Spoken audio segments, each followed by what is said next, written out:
sur des solutions nouvelles pour la planète. C'est une start-up française qui s'appelle Milk Canteen.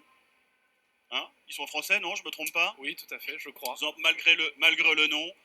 Hein, tenez, prenez le micro. Bonjour. Bonjour. Alors, vous êtes spécialisé dans la réduction des gaspillages alimentaires, en particulier pour les cantines, la restauration collective. Oui. Votre principe de base est d'avoir une application sur laquelle, notamment les élèves de lycée, collège, etc., vont réserver leur repas et donc mieux le gérer en fonction de leurs allergies, de leurs goûts, etc. Et donc, vous pouvez permettre aux cantines de mieux planifier leur stock et, au final, de moins gaspiller. J'ai résumé, vous allez me dire, j'ai tout dit, d'accord.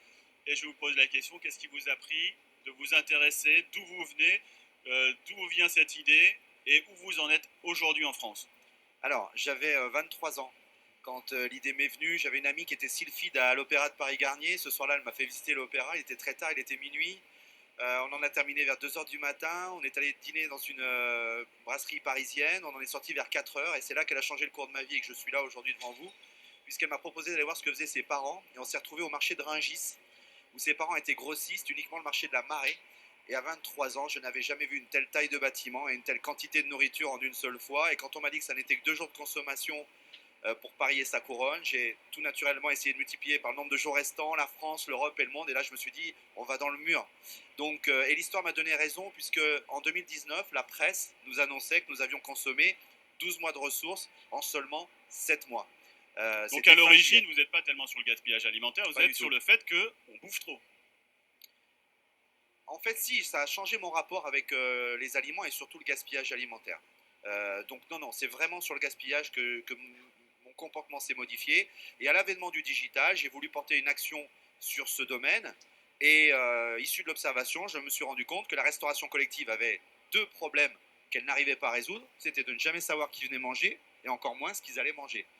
Voilà donc comment est né Milk Canteen, qui permet donc à cette restauration de connaître à l'avance l'affluence et les choix des convives via un système de réservation sur le smartphone, ce qui permet aux cuisines de ne sortir le lendemain que ce qui sera réellement consommé. Et une petite dernière question avant de laisser la parole à nos spécialistes environnement.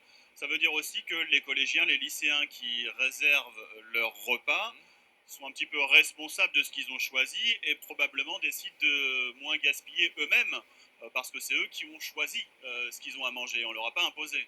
Exactement, la problématique de cette restauration, c'est que justement quand, et on l'a tous vécu, quand vous arrivez en milieu ou fin de service, vous n'avez plus les choix des premiers, vous risquez de déjeuner par défaut, et déjeuner par défaut, c'est augmenter le risque de gaspillage dans l'assiette. Nos spécialistes, Thomas Bayetto. Oui, moi j'avais une question, j'ai été collégien il n'y a pas si longtemps que ça, et je suis pas sûr que j'aurais eu envie de tous les soirs renseigner une application. Quel est votre taux d'utilisateur en fait? Est-ce que vous ne vous retrouvez pas sur des collèges où les gens n'utilisent pas l'appli tout simplement? Alors en fait, on a quand même quelques recettes pour les emmener, notamment des coupes-fils, la possibilité de réserver non pas pour le lendemain, mais pour toute la semaine, ce qui fait qu'ils peuvent le faire rapidement. Il faut savoir que le taux moyen de commande, c'est 22 secondes pour passer commande de son repas. Et on leur donne une multitude d'informations que l'on ne peut pas obtenir sur un self physique. On va leur donner un Nutri-Score, une valeur calorique, une information sur les allergènes. Il y a beaucoup de jeunes qui psychotent sur ces problèmes-là, l'origine des produits, et la possibilité de noter son repas de 1 à 5 étoiles avec un éventuel petit commentaire pour challenger les cuisines, et ce qui marche très bien. Voilà. Et puis après, on est en préparation de gaming, de tout un tas de choses qui puissent effectivement encore plus les emmener. De toute façon, aujourd'hui, il y a aussi un autre élément, c'est que finalement, ce sont eux, vraiment les convives qui sont les plus concernés, sont eux qui poussent à faire en sorte que cette planète soit plus vertueuse, et donc on a un très bel accueil du coup. Donc les gens utilisent l'appli, il n'y a pas de souci, vous avez un bon taux de remplissage. Okay. Ouais. Et alors concernant les restaurateurs, là, comment est-ce que ça se met en place? Est-ce qu'il y a des freins? Qu'est-ce qui est compliqué pour eux? Est-ce que c'est compliqué pour eux à mettre en place en fait? Non, parce qu'il n'y a aucun appairage, aucun matériel, aucune maintenance, puisque nous, ça se passe par l'app, et ensuite ils reçoivent sur notre site web, en faisant un code, l'ensemble des commandes à préparer pour le jour même. Et en plus de ça, le seul frein, c'est qu'ils nous disent, voilà, mais comme j'ai commandé moi ma nourriture 3 à 4 semaines à l'avance, où est la réduction du gaspillage?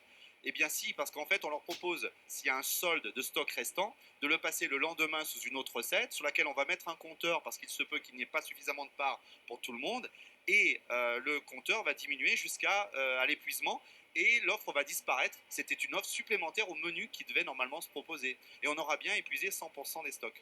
D'accord, on est à combien? Je crois que c'est une trentaine de centimes par En comment? fait, on s'est basé sur une étude de l'ADEME qui a défini que la perte par plateau repas était de 68 centimes. On propose de se partager cette économie avec les cuisines en leur laissant 35 centimes et nous en prenant 33 centimes du coût clic de réservation. Gagnant-gagnant, c'est l'économie circulaire Gagnant-gagnant, circulaire et vertueux.